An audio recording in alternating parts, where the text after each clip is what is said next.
Good morning, my beautiful friends. So we're going to kick this day off right, talk about our ancestors. So I've been doing a lot of research and studying about ancestor veneration and my own ancestors. And if you follow along the playbook, you know that I had my DNA done. It revealed shocking secrets from the family, none of which I want to go into on the internet. But Jerry Springerworth, really. They really were Jerry Springerworth. So I think I've had some issues with, just identity in general. I mean, I'm Scottish and Irish, which I knew. I'm not as big a percentage as I probably would have thought, but when you look at migration patterns and all the nerdy things that you look at when you look at DNA, I'm pretty much from everywhere, is what it is. But, I'm certainly drawn more to the Celtic, the Gaelic, and the Picts and that group, the Vikings, those folks. So my cat is here biting my feet, telling me that it's okay. Anyway, I wanted to talk to you about some dreams I have, and I am not a professional dream interpreter. I'm not a psychologist or a psychoanalyst or anything like that. I'm interested in dreams. I write them down when I remember to, and meditations that I do, and visualizations that I do. So I know her name is Dr. A. That's her name. I went to one of her events, and we did a visualization for ancestor connection, and this sort of visualization has stuck with me and has grown, and I wanted to share it with you and sort of my interpretation of it. And then yesterday I found a new spread for connecting with ancestors. I did it with runes, but I think it was designed to do with cards, so I'll share it with you, and then you can do it and see how it works for you. That's planned for this morning, and we'll pull a rune for the day. So actually, let's pull the rune first, what our focus is for the day, because we should start the day that way. Try to remember to start my day right. I've waited, I've checked my sugar. It was sensational. My weight was sensational. So let us just get in the right way. So asking Spirit for a rune for today. My spirit guides, Seth and Adam.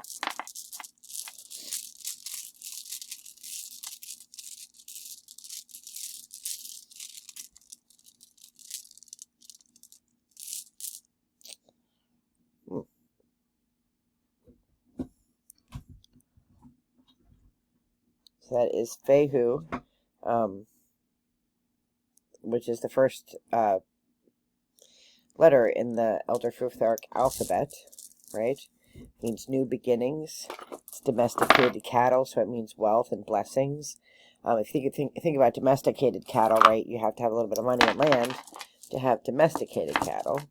So it's all about blessings and good fortune and new beginnings and starting. So what a great stone for today. So let's see how that plays out. So I think the message is to count my blessings today. I still have this head cold. A head filled with cheese.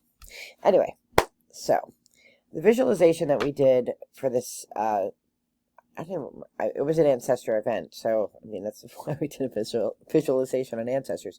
But this is where it generated, and then it's grown.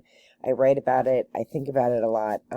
My literary background allows me to think about symbols and signs, probably in ways that other people don't think about things like that, but that's just my literary training.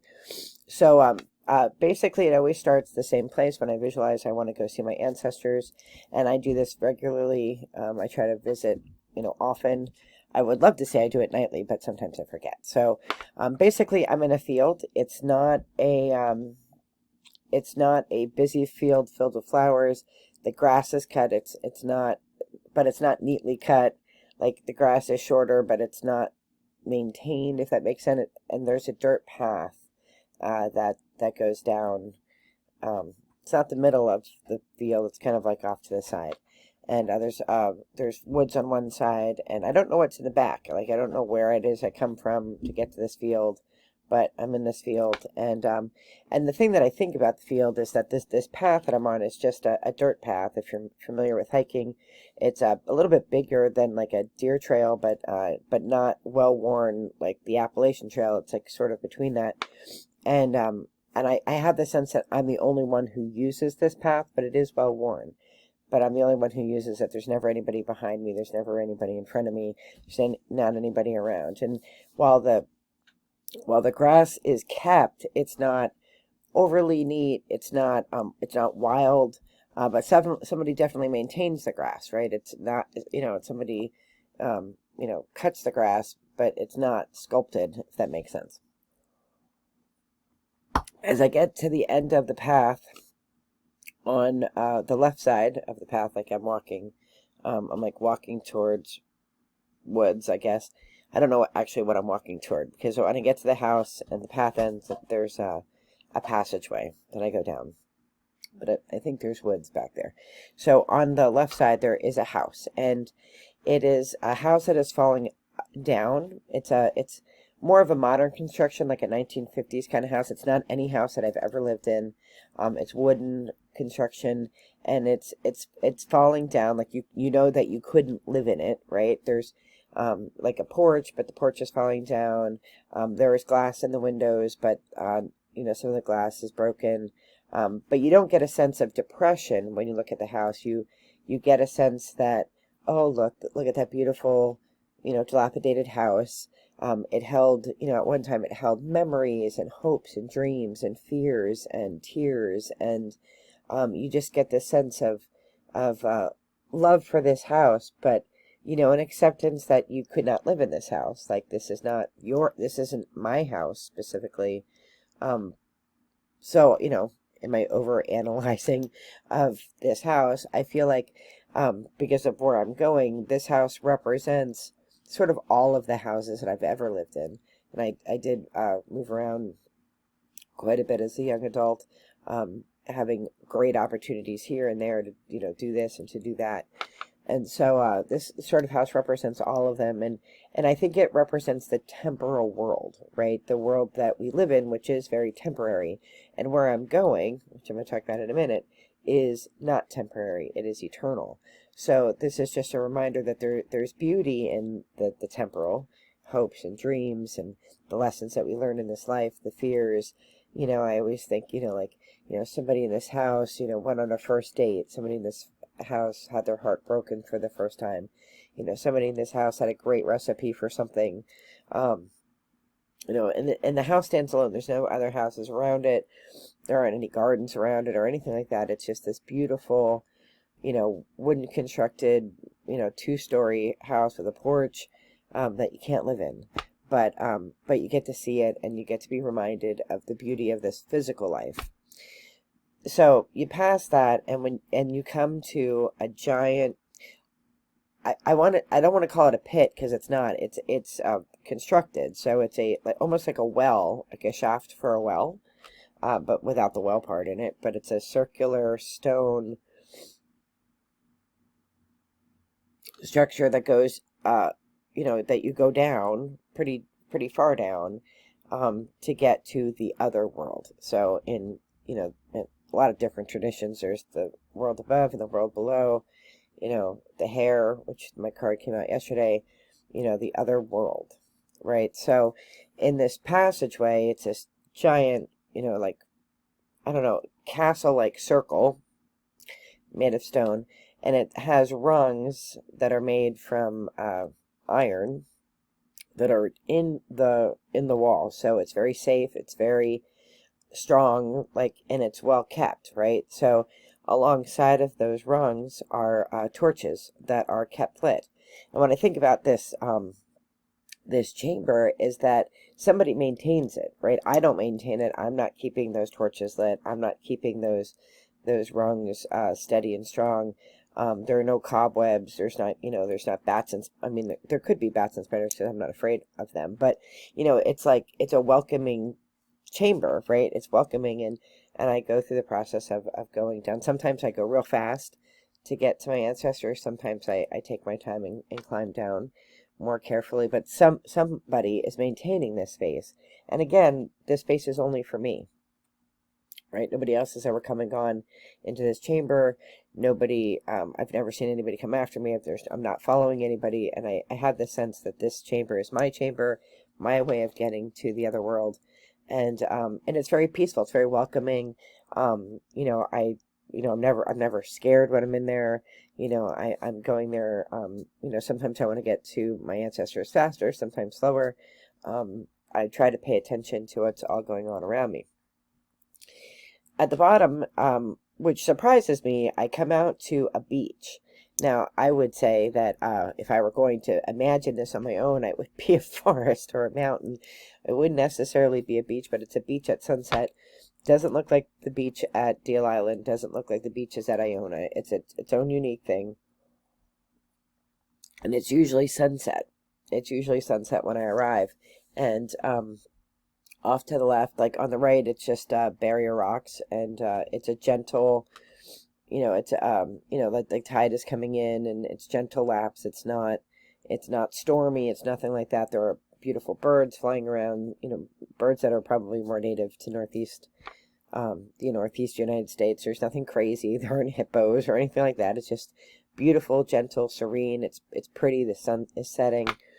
And then off to the left, to the far, far left, where the other barrier rocks are, is my modern family. So all the people in my family who I knew and met in this life, and friends and animals. So like my mom and my dad and my brother, my uncles and aunts, my grandparents, friends of the family, all of my pets, Minnie and Dexter and Bad Kitty and all of them, and they're all there, and they all wave to me, and they all look happy, they all look safe, they all look taken care of. I don't go visit them. I wave to them, and we smile, and it's great. But they're over there, and it's like I can see that they're safe. I can see that they're taken care of. They're chatting amongst themselves. My grandparents sit at this little table drinking coffee. My grandmother didn't drink coffee. She drank tea, so it's probably tea in her mug. But whatever. They're over there. They're safe. Everybody's accounted for. What I do, though, is I go to this giant campfire. This giant, campfire, and there's one man that sits there, and I call him grandfather, and he's a very big man, and he's got an auburn beard, curly hair, and I can tell he's like from way back before like my recent ancestors. I don't know if he's Scottish. I don't know if he's Irish. I don't know if he's German. I have no idea what background he is. He kind of is all of them, and he's pleasant and welcoming. He doesn't say a whole lot. He'll just come and he'll say like, daughter come, or child come, and I sit by him. Sometimes he's cooking fish on a rock. My Girl Scout skills are on overdrive, but I often find like I don't know what to say to him. Like I want to ask him questions like, so, what era are you from? And like, which side of the family are you from? But it just seems like those questions are so trite and so meaningless, in the scope of what this being could tell me about humanity and living a good life. But we sit there, and then I usually get distracted. Now, sometimes I will look, all the time, if I look up to my right, up on a rock ledge, not really a ledge, like a bunch of rocks, like a mountainside, is a figure that I call grandmother. And she is thinner. She has long gray hair that she keeps in a braid. And I feel very, like she's very connected to Bridget, like sort of that. But she watches over everybody. She always smiles and she waves. So I can go up and visit her too. And I can sit with her, and she's always very happy for me to sit with her. But again, she doesn't say a whole lot, and I don't say a whole lot because I don't know what to say. But I sit with her, and there's comfort in both of these figures. They're not married. They're not, obviously, because of my ancestors, they're related in some way, but they definitely come from different time periods. So she is the older of the two figures, it seems to me. But they're both ancient ancestors. So right now I'm working on developing what it is I can talk to them about, what it is I can say to them, and what role they play in my life.